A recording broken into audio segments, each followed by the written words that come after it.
Lo tengo conmigo. El señor Luis Alberto Urán se encuentra con nosotros, presidente del Partido Morado. Señor Urán, un gusto saludarlo. Muy buenas noches.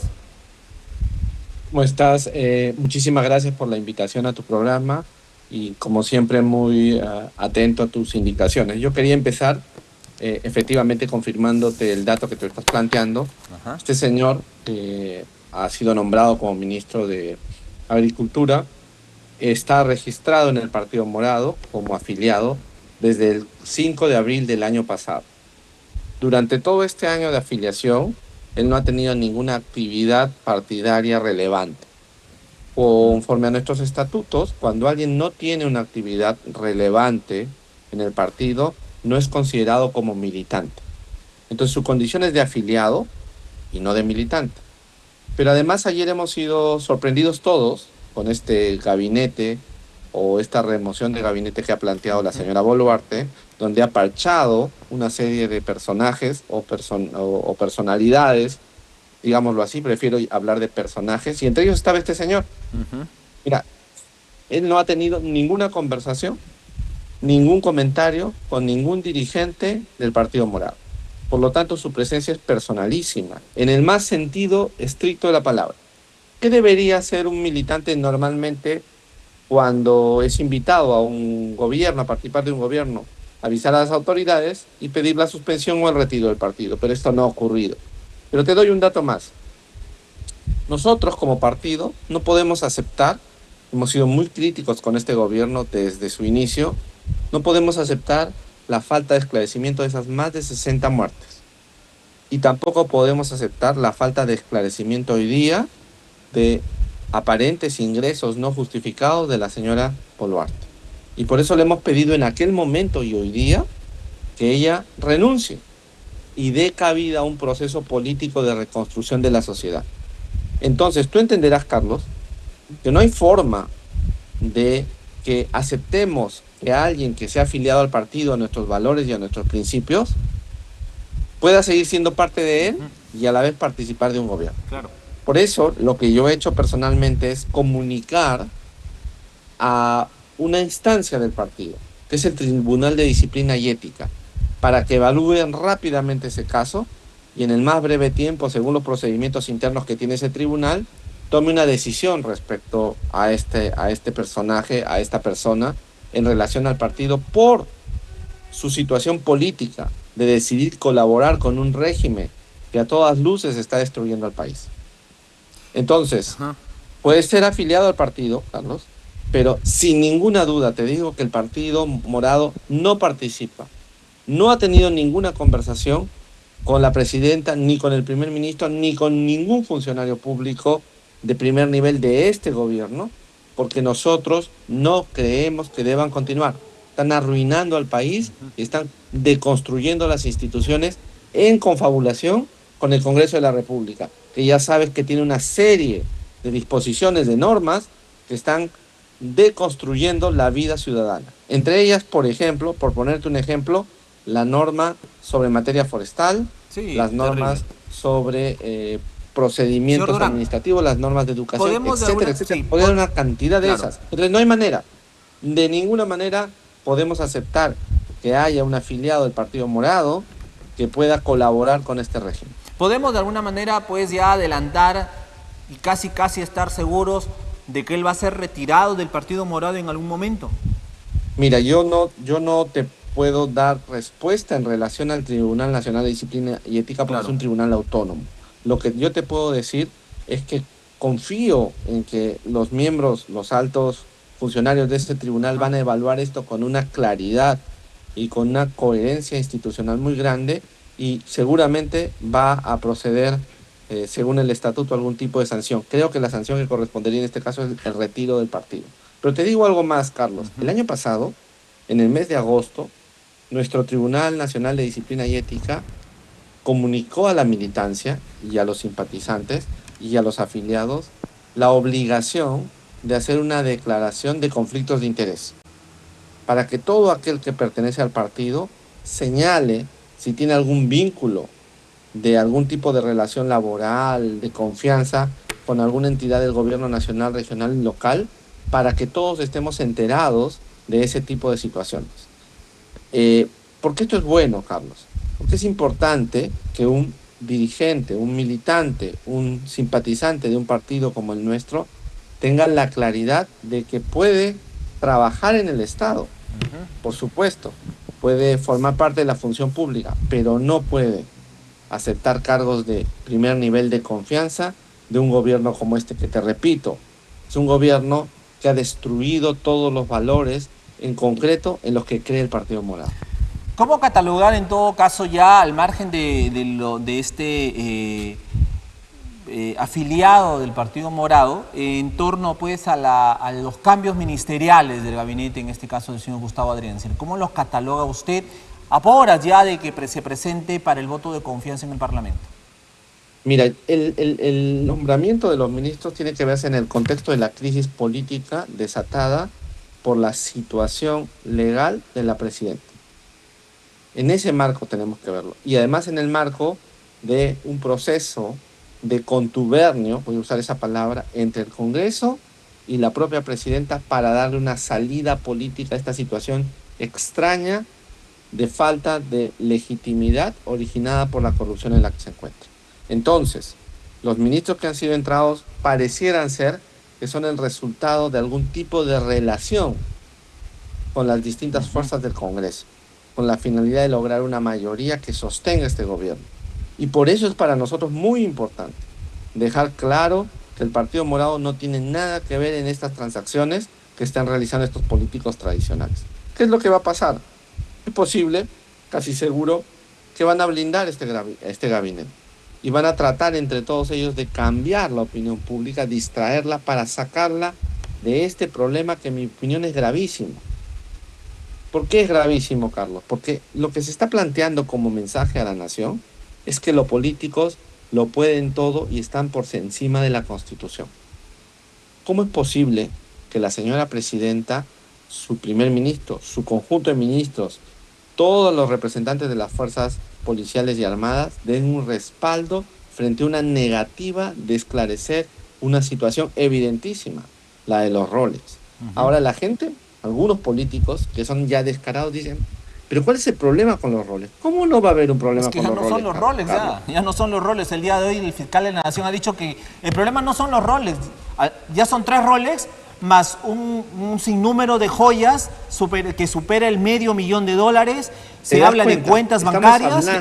Estamos hablando de una presidenta de la Nación que no tiene real capacidad de justificar los bienes que lleva en el cuerpo, los bienes que usa para sus presentaciones públicas. Normalmente estos bienes pueden venir de 3 fuentes. Pueden ser prestados, en cuyo caso tiene que haber un contrato de préstamo, pero tendríamos que saber quién le está prestando estos bienes. Segundo, pueden ser donados, en cuyo caso tiene que haber un contrato de donación. O tercero, pueden ser comprados por ella, en cuyo caso tiene que haber un contrato de adquisición. Esas cosas estoy casi seguro que no existen. Y luego tenemos que ver la trazabilidad de esas operaciones. Y ahí es una cuestión muy importante, Carlos, que a mí me gustaría dejarlo como subrayado. En el Perú, lamentablemente, por la situación de informalidad, hay muchas personas que no trazan sus ingresos y sus gastos. Sin embargo, cuando uno se mete a la política, tiene 2 obligaciones muy importantes. La primera es declarar todos sus bienes. Cuando tú postulas al Congreso o cuando tú postulas a alguna encargatura de elección popular, necesitas declararlo. Eso está muy claro. Yo te lo digo además porque yo he declarado. He sido candidato al número 8 en las elecciones últimas por el Congreso en Lima. Y yo tuve que tomar una escrupulosa declaración de todos mis bienes, incluidas las acciones que tengo en alguna compañía, etc. Todo. Pero luego cuando te vuelves funcionario público, y ella era funcionaria antes, necesitas hacer una declaración de todo lo que tienes. Todos los bienes de valor. Las joyas son valor, los relojes son valor. Entonces, ¿qué estamos? Estamos ante una persona que no tiene la capacidad de decirnos de dónde vienen los fondos, y segundo, que se niega sistemáticamente a cumplir las reglas de juego establecidas por el Estado peruano para la trazabilidad con los funcionarios públicos. Y esto para mí es muy, pero muy grave. Es muy grave.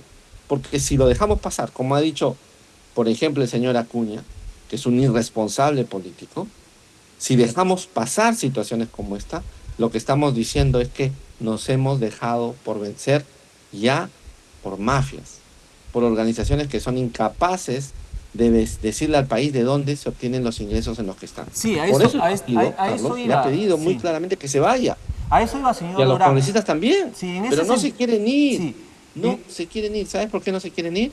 Porque están blindando. Quieren Exacto. seguir blindando para tratar de mantener a sus organizaciones mafiosas en el sistema legal peruano a través de la Constitución. Justamente a eso iba, señor Durán, porque, bueno, Dina Boluarte sabe que se está jugando finalmente el inicio de un nuevo proceso judicial en su contra. Entonces, un poco podemos decir como que de subsistencia va a ver la manera de cómo sale del paso, ¿no? Ve, ¿no? Con su estrategia y sus abogados. Bueno, reitero, como un sentido de subsistencia para no ganarse otro proceso legal en contra.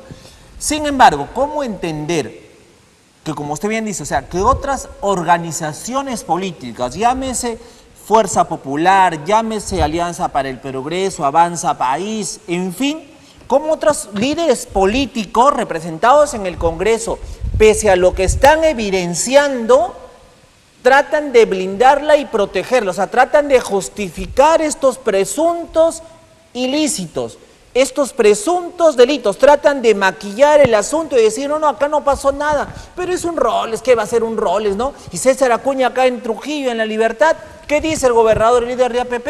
No, pero por un Rolex no se va a vacar a un presidente. Disculpe, pero no es el Rolex, no es eso, sino vemos todo lo que trae este bendito Rolex y todo este caso, todo esto que se está descubriendo ahora. Entonces, ¿qué hay detrás, señor Durán? ¿Qué hay detrás de estas actitudes insanas de estos líderes políticos, por ejemplo, César Acuña y las demás agrupaciones? ¿Qué hay detrás? ¿Qué buscan? Mira, Porque son tan quiero, descarados. antes de ir a qué hay detrás, comentarte algo que creo que hay que saberlo, ¿no?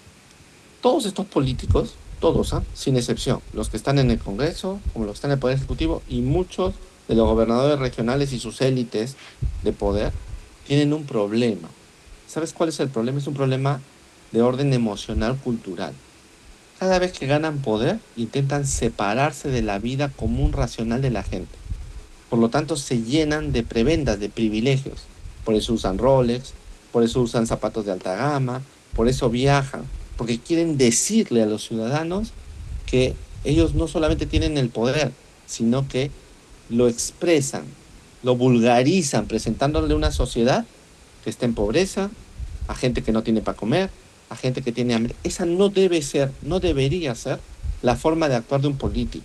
Un político está al servicio de la gente, por lo tanto tiene que ser discreto, tiene que ser como los demás ciudadanos de su barrio, de su país. Los políticos en el Perú no son así.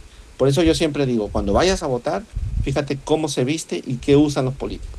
Si los políticos están usando cuestiones que salen de la tonalidad normal de un ciudadano, no votes por ellos. Pero tú has hecho una pregunta ya más de fondo, que va más allá de la actitud, que tiene que ver con la naturaleza de esta situación. ¿Qué está pasando con los partidos políticos que están en el Congreso para esto? En mi opinión, hay tres cosas que se mezclan. La primera es una necesidad de esos políticos del puesto y del sueldo.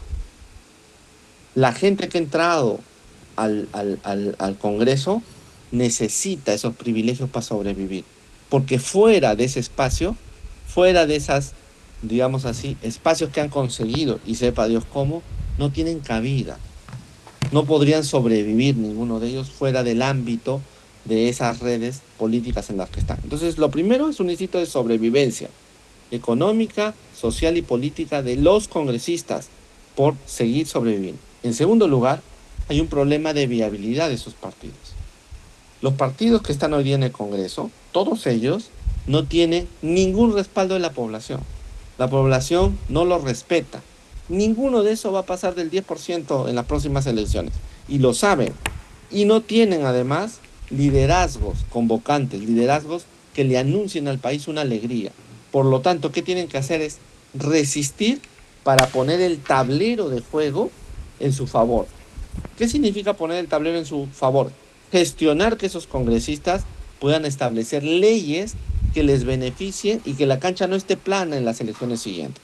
Por eso su obsesión con la Junta Nacional de Justicia, porque saben que ellos van a nombrar a los dirigentes o liderazgos de los órganos electorales. Ellos quieren controlarlos para hacer que las elecciones estén preparadas para ellos. Nosotros le llamamos eso hace unos meses el famoso blindaje para mantenerse en el poder de todos estos corruptos. Pero hay una tercera cosa que es tan importante como es. Yo creo, y te lo digo con mucha conciencia del conocimiento que estoy teniendo en estos meses por todo lo que voy viendo, que aquí hay una guerra de mafias. Una enorme guerra de mafias alrededor de los poderes fácticos que están en el Congreso. Esas mafias, ¿qué quieren? Quieren prebendas legales, quieren prebendas de gestión pública para ellos. Te puedo dar varios casos, podríamos conversar aquí de muchas de esas mafias que están identificadas. Todas ellas tienen sus representantes en esos partidos y en el Congreso. Entonces, ¿sabes qué cosa quieren? Quieren seguir deconstruyendo la institucionalidad del Perú para continuar medrando en el poder. A ninguno de esos les conviene que se vaya Boluarte, tampoco que se vaya este Congreso. Por lo tanto, creo que esas mafias exigen a sus gestores que traten de buscar respuestas en esa correlación de poder que hay en el Congreso y en la presidencia. En conclusión, entonces, en mi opinión, hay tres razones distintas. Necesidades de orden personal, profesional, de la mediocridad que tienen los congresistas. En segundo razón, preparar la cancha para evitar que salgan del poder en el año 2026. Y en tercer lugar, un alineamiento a ciertas mafias que están deconstruyendo los valores y los principios en este país. Y esa parte es la más peligrosa, en mi opinión. Para terminar, señor Durán, este viernes va a tener que ir a declarar la presidenta Dina Boluarte. Obviamente, previamente ya va a tener el respaldo, su gabinete de Arencén va a tener el respaldo del Congreso, de eso no hay ninguna duda, pero el viernes 5 es el día D. Ella va a tener que ir sí o sí, porque ya está citado por la Fiscalía a tener que contar su verdad. ¿Qué ocurriera si es que ella guarda silencio, que es su derecho? Pero ojo, cuidado, que ella ha manifestado en reiteradas oportunidades que va a decir todo frente al fiscal. Pero ¿qué ocurriera si guarda silencio? ¿Qué ocurriera si dijera pues de que efectivamente esas joyas le prestaron y que ya pues no hay nada más, no hay nada malo al respecto, de que son relojes Bamba, en fin? Ese día me imagino que va a ser el punto de quiebre, ¿no? Sí. Mira, el 5 de abril es un día fatídico para el Perú. Son días históricos además. El 5 de abril le declaró Chile la guerra al Perú, recuérdalo. Y curiosamente 2 días antes, como cuenta Basadre, Chile estaba homenajeando al Perú y otros países en Santiago. Y 2 días después, el día 5 de abril, declara la guerra al Perú. El 5 de abril es el día del golpe de Estado de Fujimori. 5 días antes Fujimori había estado coordinando con el Congreso en aquel momento las reglas y el mantenimiento de los decretos legislativos sobre seguridad que había propuesto. Y hoy día, ahora, quiero decir, en este año, el 5 de abril, la señora Boluarte va a declarar ante la Fiscalía, después de haber tenido un contubernio 3 días antes con estos congresistas para tratar de ser blindado. En mi opinión, el 5 de abril debe mostrar 2 cosas importantes este año. Lo primero es que no hay verdad en esa señora y no hay verdad en lo que lo sostiene. Por lo tanto, cualquier cosa que diga va a tener que salir del enredo legal que se ha planteado ya, sea por un problema de delito tributario, sea por un problema de distribución de dinero de manera ilegal, o sea por un problema de origen ilícito de la situación. En segundo lugar, creo yo que debería ser un momento de quiebre, que los ciudadanos tomen conciencia de que lo que está llevándonos este gobierno y este Congreso es un desastre, y preparar la respuesta. La respuesta no está en el Congreso. No hay ningún congresista hoy día en este Congreso comprometido realmente con la lucha ciudadana para la defensa del bien público. Por lo tanto, la respuesta tiene que ser institucional y en las calles. Tiene que ser una respuesta ciudadana para preparar claramente, seriamente, una respuesta institucional de largo plazo para detener y presionar el cambio institucional. Pero te digo algo más. Por decisión de la Fiscalía, en su momento, cuando Castillo, los fiscales pueden investigar los delitos de un presidente, pero los fiscales no pueden iniciar los procesos en ese caso, sino hasta que cuando culmine el mandato. Exacto. O, en todo caso, promover algún tipo de acción política dentro del Congreso. Ese camino está vedado. Entonces, ¿qué le queda a la Fiscalía? Queda empezar a recabar e informar. Empezar a tener la información para que los ciudadanos se den cuenta. Porque este asunto de Boluarte no va a acabar ahora. Y ese es el problema con estos políticos. Son irresponsables con ellos mismos. Ella va a tener que dar respuesta a la justicia cuando termine su gobierno, como lo va a hacer su anterior primer ministro por la matanza de más de 60 personas en el país en enero del año pasado. Entonces, creo que se abre un camino. Pero ¿de qué depende que este camino se abra, Carlos? Depende mucho de los ciudadanos, de que tomemos realmente conciencia. La pregunta es qué vamos a hacer. Yo tengo una esperanza de que va a ocurrir. Además la tengo, Carlos, porque he salido fortalecido de esta Semana Santa. Disculpa la digresión, pero la he vivido con profundidad cristiana siempre. Y el mensaje de los días domingo de la resurrección es que la vida ha vencido sobre la muerte, y la justicia sobre la injusticia, y la verdad sobre la mentira. Y yo creo entonces que ese es el camino del Perú. Puede ser ahora, puede ser en el mediano o en el largo plazo, pero eso necesita ciudadanos honestos que sigan sobreviviendo y que sigan creyendo que hacer las cosas bien es lo correcto. Y por eso yo te agradezco por esta entrevista, porque yo sé que tú y tu equipo son ciudadanos de este tipo. Resistan, sigan haciendo las cosas bien a pesar de las terribles circunstancias institucionales que vive el Perú. Pero habrá un mejor tiempo. Eso tenemos que parirlo entre todos, entre los partidos, entre la sociedad civil, entre los profesionales, entre los jóvenes. Aquí no hay salvadores, aquí no hay personas especiales llamadas a salvar este proceso. Esta es una cuestión de construcción de todas las instituciones. Pero lo que está en juego es el futuro de nuestros hijos. Y por eso el problema no es solo político, el problema es de futuro institucional. Por eso las personas que te escuchan y te miran deben darse cuenta. Esta no es una cuestión entre políticos, esta es cuestión entre políticos corruptos que quieren destruir el Perú y ciudadanos que queremos que esto sobreviva, sin importar nuestros tintes políticos ni nuestros grupos de origen. Creo que hay que unirnos. Y unirnos significa defender ciertas cosas. Uno, cero corrupción. Nunca aceptes corrupción en el Estado porque es tu plata. Segundo, siempre la verdad. Un Estado opaco no le sirve a la sociedad. Y tercero, un Estado que no sea frívolo, que se dedique a las necesidades más importantes de la población.